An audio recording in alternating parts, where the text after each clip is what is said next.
Hi folks, I'm Matt and welcome to My Expanded Universe, a show where I go through the entire EU in chronological order as best I know how. I'm gonna eat this crackle.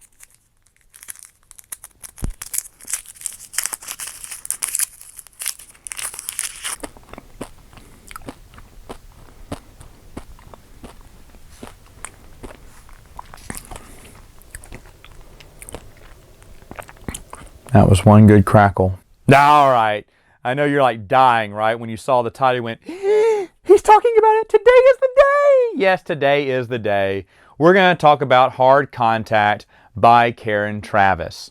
Now, this is about Omega Squad, and they're sent on a mission to destroy a separatist lab, which is creating a clone-killing nanovirus. So they must stop the lab, destroy the lab, and capture the scientists who created the virus. Now, I don't really know how much I should talk about this because I think every Star Wars fan is familiar with Karen Traviss's Clone Wars. It is revered as one of the best series to come out of that era. In fact, all the clones I bet you can name right now, right? I think there's Phi and Kor and Darman, Atton, and Niner. Whoops, it's been a while for this guy. Nah, these characters are very good. Karen Traviss does a really good job writing Clone Commandos. Now, this series was actually based off of the Republic Commando video game. And, of course, they were called Delta Squad in there. In the book, she calls them Omega Squad, you know, apples and oranges, right? It's just a different squad of Republic Commandos is all you care about. And she does do a great job giving each of these characters meaning, giving them, you know, separate characteristics, and they become some of your best friends by the end of the book, right? You are definitely invested. They have Etain, the Jedi Padawan, soon to become Knight. I think she's a Knight. And she follows the group and everything, and they, you know, go on their merry way to more than one adventure. I don't even know if I really have to tell you much more than that. Like I said, these are very popular. Even people I know who don't read that many Star Wars Expanded Universe books, they have probably read the Clone Wars. I was at work. Actually, I was traveling for work a couple months ago. And there was this guy talking to one of his buddies. He's like, yeah, I really need to read. They're about to watch Episode 7 on DVD or whatnot. That's what it is. He said, yeah, you know, got me wanting to read Star Wars books again, and I think I'm going to read those Clone Wars books. Those are really good books. Have you read those books? He wasn't talking to me. He was talking to someone else in the call center. I was like, what? That guy likes Star Wars? I mean, but those Clone Wars books were very, very popular. And I mean, to Karen Traviss's credit, she did a lot of good stuff with them, right? Stuff that, you know, we've never seen before. Having you feel sorry for the clones, you know. Sure, they're just a ripoff of Jango Fett, but no, they're more than that. And she showed us that, and she did a good job doing that, which is why this is such a popular series.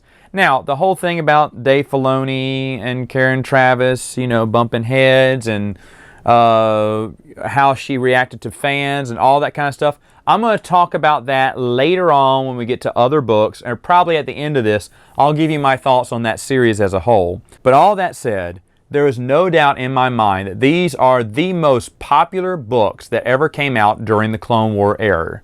And honestly, some of the most well-renowned stuff besides Timothy Zahn. I mean, you put Timothy Zahn up there, you put a few other books that people read, but the Clone series has got to be, by Karen Traviss, has got to be up there as one of the most well-known EU stories. So, you know, bravo for Karen Traviss for doing that.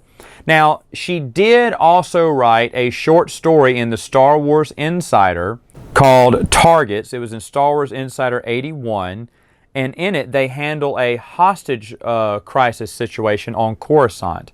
Now, in this, the hostage that they have to rescue is the Senator Mina Tills or something. I can't remember. But anyway, it's funny because later on in season 3 of the Clone Wars, or I can't remember which episode it is, in the short story, the Senator is declared a man, but in Filoni's Clone Wars, he switched the gender to woman. Again, refer to Force and Destiny source book to see that, you know, her short story will trump his Comp Noir, you know, propaganda films. But here again is where I have a problem with Dave Filoni, because Mina Tills is described as a male. Switch it to female. You know what? It didn't take much for him to say, yeah, what's the gender of that one? He could have just asked. He didn't. He just grabbed whatever he could find. He didn't read the details. He just slapped it up there. And that's his haphazard disrespect toward the EU. And everyone's trying to work together to make this one continuity. George is signing off on everything. But you know what? George doesn't keep up with the continuity. He was like, yeah, okay. Yeah, we'll make that, you know, into the continuity. Yeah, that's C canon. Yeah, sure. T canon, whatever. But the thing is, though, Filoni just didn't have any respect, or never showed respect, for the EU, from what I could see. Now, when I saw this and it flipped over, I didn't really recognize it. I didn't recognize the name from that short story. I found this out in the forums that, you know, hey, wasn't that a male? I was like, no, that wasn't the same senator. That's what I was saying in the forums. Then I looked, I was like, oh, geez, is it? You know, because I didn't know. I said, well, maybe there's two, you know. I was trying to cover for it, but like I said, Force and Destiny already does that for us. So, what did I think of the short story, though? It's fine. I mean, it's a mega squad and everything. A hostage situation on Coruscant. It was actually pretty interesting. So, again, if you like Karen Traviss, you like the Clone Wars, that's worth your time. Now, if you're thinking, Matt, I want to read the Clone Wars, what novels should I read first? A lot of people are probably going to point you there, and I would say, yeah, not far off. You know, I'd probably start you at the beginning and have you run through the Clone Wars, but of course it's such a mess you could just read anywhere, I guess, and start.